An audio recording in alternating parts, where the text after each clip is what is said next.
Okay, I'm going to read you this paper I wrote entitled Regenerative Agriculture, Resolving Conflict Between Contrary Claims. First, let me give you a little bit of background.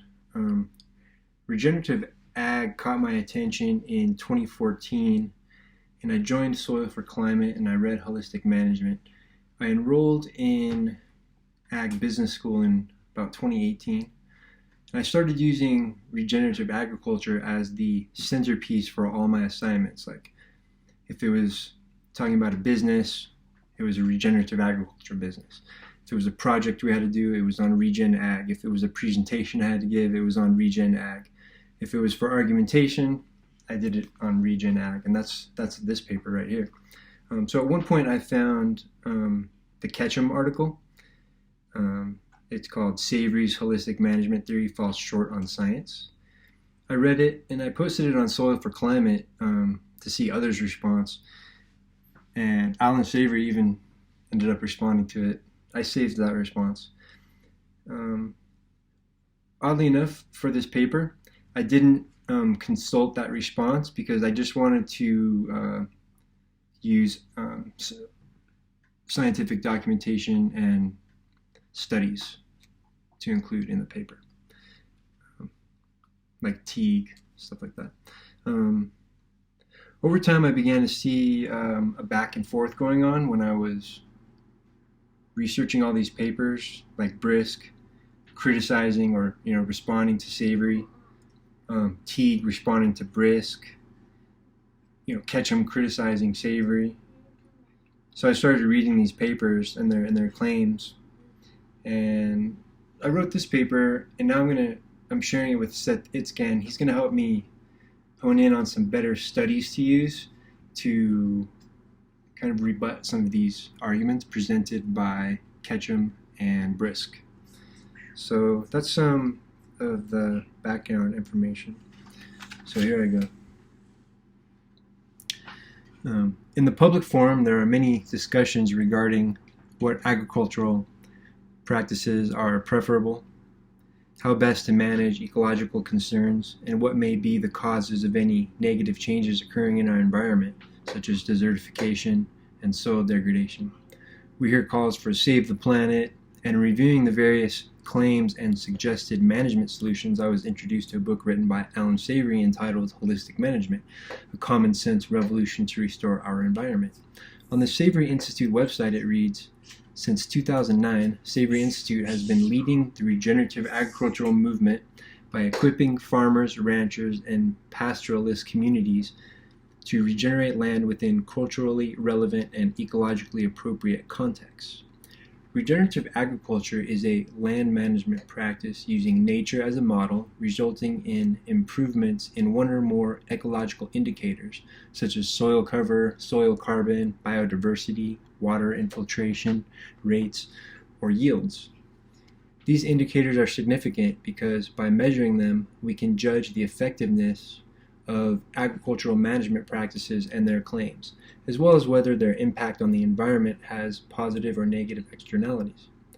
Not everyone agrees that holistic management and regenerative agriculture, Regen Ag, are an effective means of mitigating climate and ecological damage. Writing for the Sierra Club, Christopher Ketcham criticizes Regen Ag and Savory himself. In the article, Allan Savory's Holistic Management Falls Short on Science, he claims that holistic management and Regen Ag are not effective and aren't delivering measurable results. And yet another detractor is Dr. David Briske, a professor in the Department of Ecosystem Science and Management at Texas A&M University, who denies Savory's methods will green deserts. Ketcham and Briske claim the ecological indicators listed above are not improved with Regen Ag. And they question the cattle stocking rates in certain environments, saying it is actually harmful and not helpful. Ketcham states, when there are too many cows in places with intermittent or little rain, where the vegetation is brittle and the soil fragile, the animals spell trouble. Overgrazing denudes the soil and produces erosion, which leads to a landscape where plants can't revive and grow. Briske, too, in his paper, The Savory Method Cannot Green Deserts and Reverse Climate Change, concludes that ecological benefits of concentrated livestock grazing or hoof action to rangeland restoration and carbon sequestration are grossly overstated and without supporting evidence, other than a few select photos. My suggestion is to delve deeper into the available literature before making such claims about Allan Savory, because with holistic planned grazing, many ranchers will tell you they are restoring ecosystem services and productivity on degraded rangeland receiving less than 10 to 80 inches of annual precipitation. Studying 3 grazing areas in northern Texas, Dr. Richard Teague, a range ecologist and professor of ecosystem science and management at Texas A&M University, found that the soil on the ones managed regeneratively had the greatest water and nutrient retaining abilities, as well as the highest concentrations of sequestered carbon.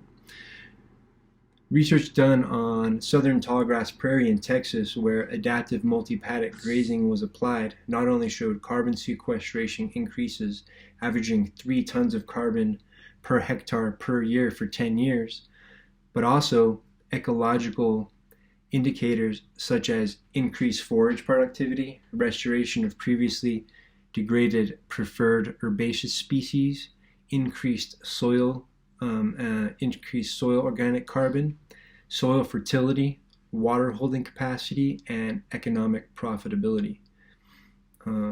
Those numbers, I'm just going to read them again, were 3 tons of carbon per hectare per year for 10 years. Briske challenges the assertion that soil can even hold carbon on levels that will impact atmospheric CO2 levels, and criticizes Regen Ag and Savory, stating Savory's claims are not only unsupported by scientific information, but they are often in direct conflict with it. In another study entitled Sequestration Carbon in Soils of Agroecosystems, Ratan Lau, professor of soil science in the School of Environment and Natural Resources at Ohio State University, he's shown that the technical potential of carbon sequestration in soils of the agrosystems is 1.2 to 3.1 billion tons of carbon per year. I just think Briske should consider such evidence. That's one of those areas where Seth is going to help me find some better studies to include in here. So after reviewing the available literature on the studies that have been conducted, I wondered if Ketcham was experiencing intellectual laziness. After all, he admits to having a negative experience when he visited Savory's home to conduct his interview. I conjecture that Ketcham is ideologically driven because there are many studies showing the effectiveness of Regen Ag. In every instance where Ketcham claims, quote, that it falls short on science, close quote, if one knows and understands the Regen Ag management practices, it is quite obvious the methods have been misapplied. I think it's unfair for Briske to criticize Savory for not presenting this type of evidence during his TED Talk, and perhaps should have contacted him or even contacted Dr. Teague, who works at the same university as Briske. To cast such aspersions without doing so is troubling. And for Ketcham to criticize him for not providing research studies during a visit to Savory's own home, and then only, quote, selectively choosing conclusions that do not include published data showing superior results, it seems like it's either fake news shock journalism or, in the least, an unfortunate cascade of events. Both of them criticized regenerative agriculture by only highlighting critical studies when there are dozens of favorable studies. I think a more balanced portrayal would have been to everyone's benefit. I really feel rather than using a straw man against Savory's arguments, they should steel man the arguments and take his claims seriously, because they have so much to offer. They take into account complexity, and they use a systems approach rather than a reductionist approach. Something that should be examined by all stakeholders is the system of 7 contexts, the system of 7 context checking questions developed by Allan Savory, which may provide better context in understanding why it may be hard to attempt a cookie-cutter approach toward evaluating the efficacy of an agricultural management practice. If one continues to do the same thing year after year, or only keeps track of a couple of dimensions to inform their decisions, the results may be repeatable for some time, but possibly have negative externalities to the point of diminishing one's own capacity to maintain that performance. Such are the accusations made towards Big Ag, where much of any living organisms in the soil are killed. Only one crop exists, monocropping. The dirt is just a medium pumped with nutrients, a large percentage of which run off contaminating waterways. And it looks nice and neat on paper, but in reality has very limited considerations in these studies sometimes. The 7 checks are: number 1, examining cause and effect. Number 2, finding the weak link in the system.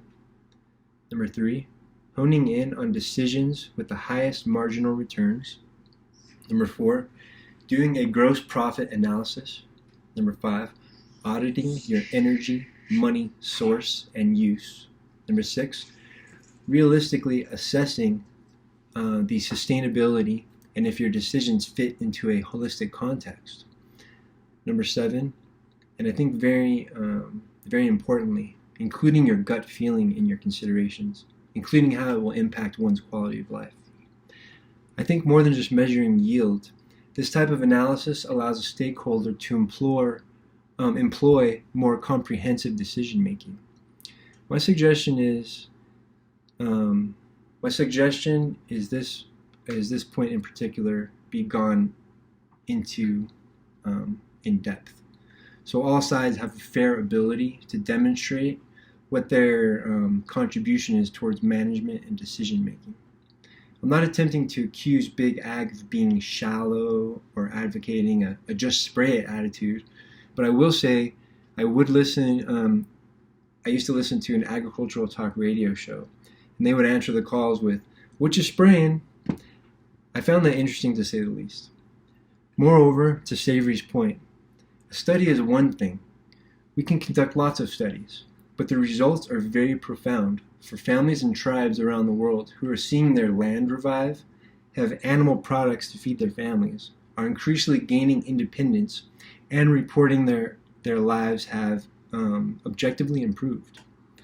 The challenge isn't just conducting studies.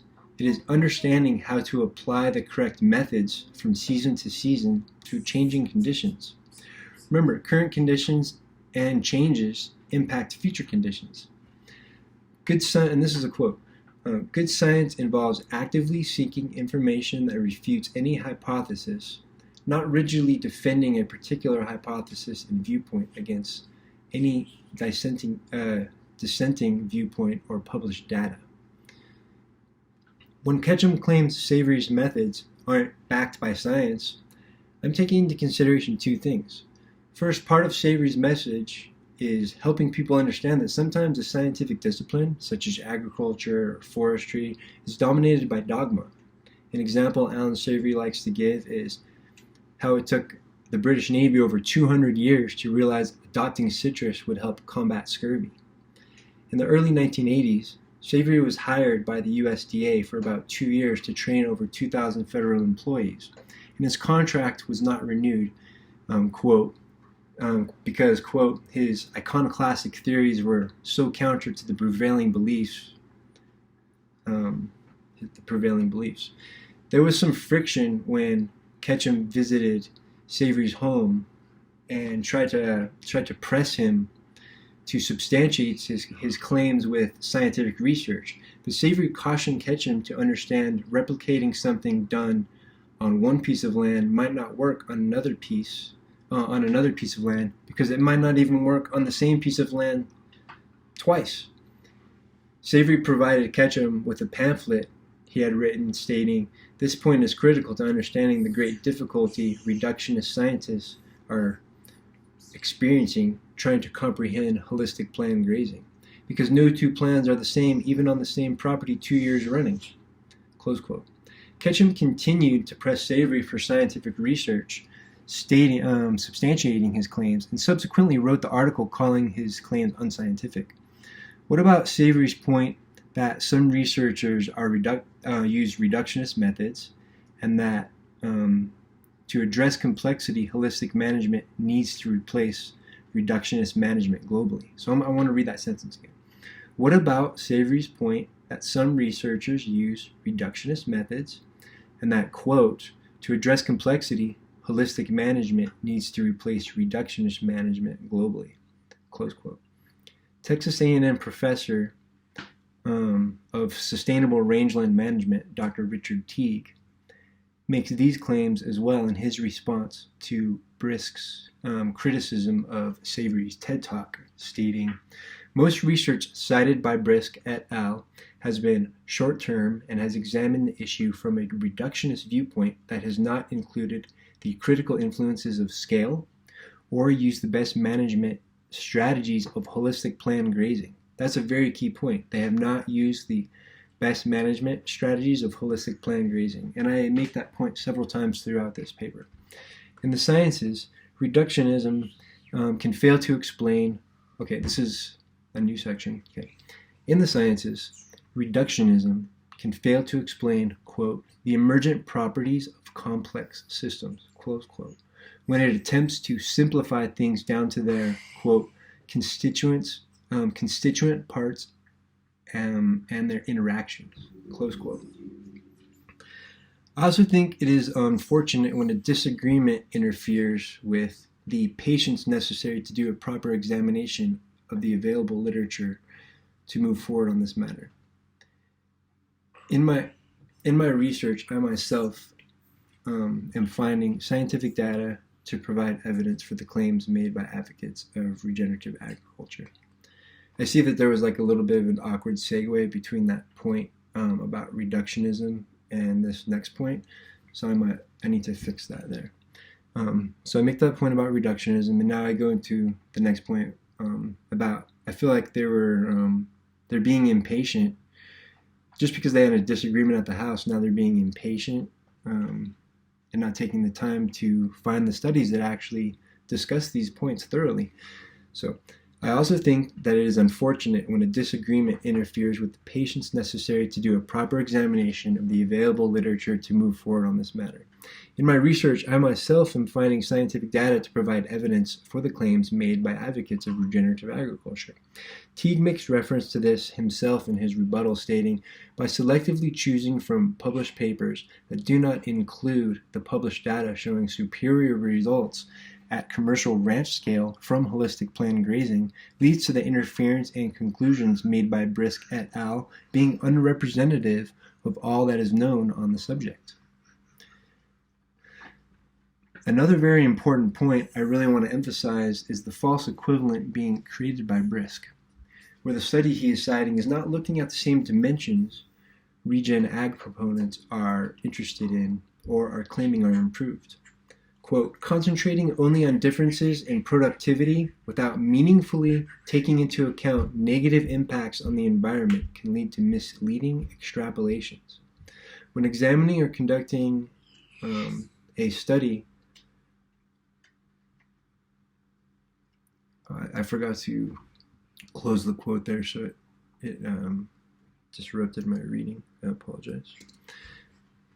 When examining or conducting a study on a management practice and using that study, this is my point here that I'm making. When examining or conducting a study on a management practice and using that study to state a practice is unscientific or ineffective, or in criticizing someone, in this case it was Regenerative Agriculture and Allan Savory, when visiting him in his own home, and just doing a headline analysis, meaning just using the main claim a paper makes and not diving deep into the actual methods and understanding what is actually being measured, is vital to receiving fair and accurate results.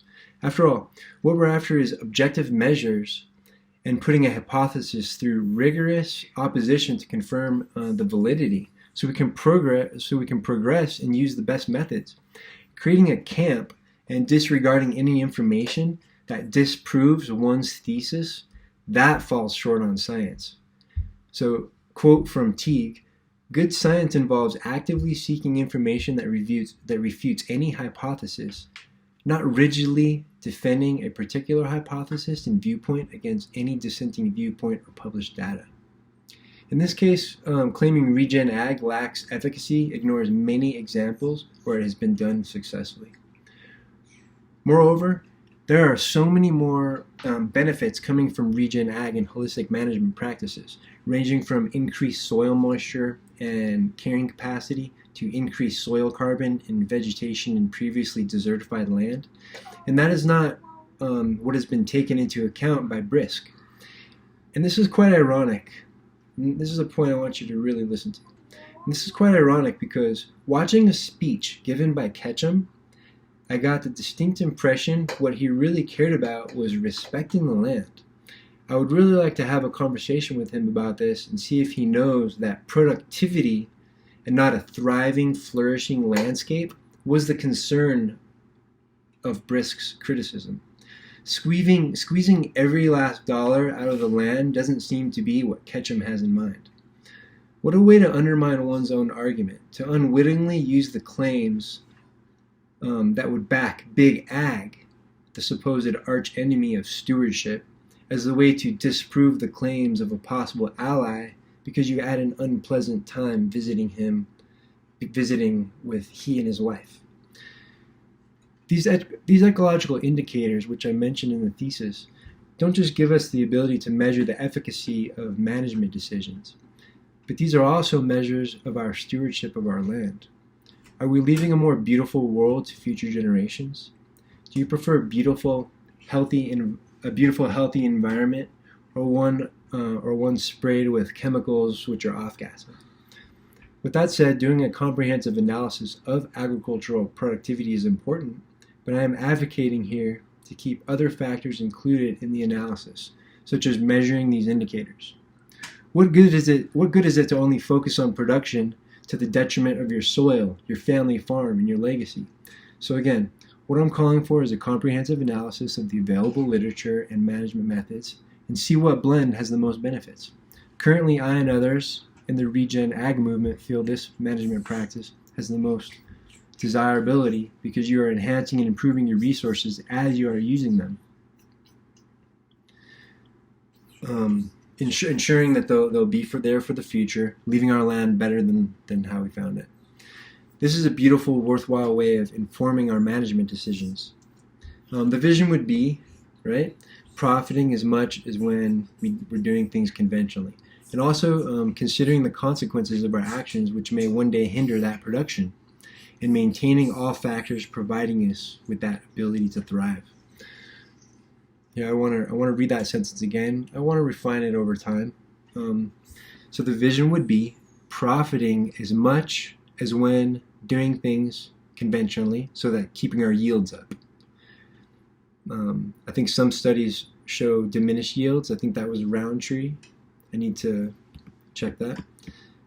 So keeping our yields up, the same as when people are doing it in conventional ag. Then also considering the consequences of our actions, which may one day hinder that production. So keeping our soil healthy, keeping our land productive, and then maintain all the factors providing us with the ability to thrive. Healthy soil, climax communities, all those things.